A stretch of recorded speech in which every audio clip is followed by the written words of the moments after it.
All right, so here we got this. What's up, guys? Here we got this Pocket Station. Now, this is a tiny, mini, little. It's a memory card for the PlayStation, very similar to the VMU for the Dreamcast.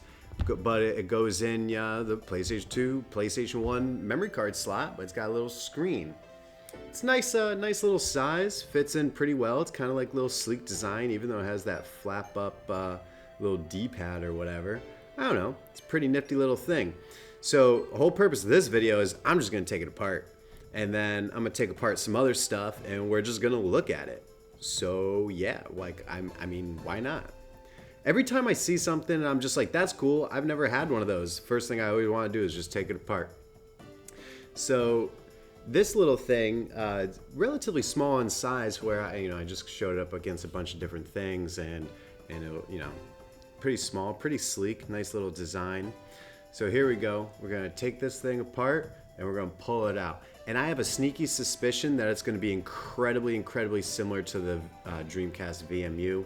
Not ever taken apart or seeing one of these things before. It did come out 6 months after the VMU. That's an interesting note to point out, that the VMU was first and this came out after. So here it's just one single little board. We got to remove this this metal little shielding for the speaker. Just two little wires. I'm just gonna desolder that real quick. Once I stop fidgeting with the thing and get the thing out of the thing, it's stuck. There's these little holes through the PCB board that like the metal goes into. Just two little wires. We're just gonna desolder that real quick. There we go. Boom, done. So this is it. This is the Pocket Station. And the screen bears a striking resemblance to the VMUs. Here's all the components on the back. Now, my biggest assumption, and I didn't go and do this, is that underneath that screen, there is a chip.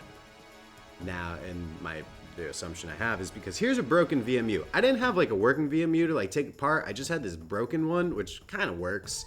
I still actually had the screen for it, so it makes sense.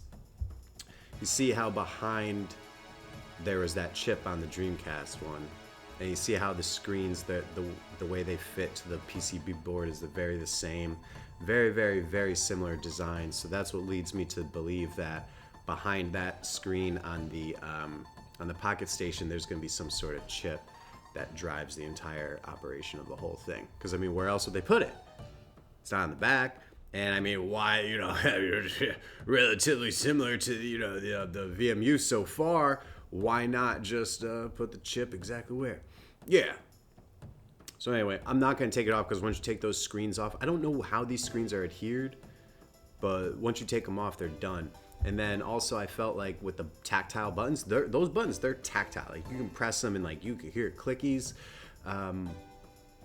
But I couldn't like actually like get it off of the board, and I don't know, I didn't want to like ruin my only one, so I just want to take apart a couple memory cards real quick. This one on the left, this one's actually dead. I've had this forever, and some of the save files gone. So let's look at this inbound chip right here. If you actually want to know what it is, here's the spec sheet for it, so feel free to pause if you want to read about the chipset on this memory card. And this is interesting, 10-year data retention. That would probably explain why that memory card's dead and I lost my Final Fantasy save files from when I was a teenager. Whatever, who cares? And then this one, I just find it funny how it was clearly sun damage from being left in a console. Thank you for sending me this one, Krusty. And then here's just the basic, what a memory card board looks like. And here's all 4 of them that we took apart today. I don't know, I just think it's really interesting and really cool to kind of take things apart and compare and contrast and see similarities and differences. It's just really interesting, I don't know why.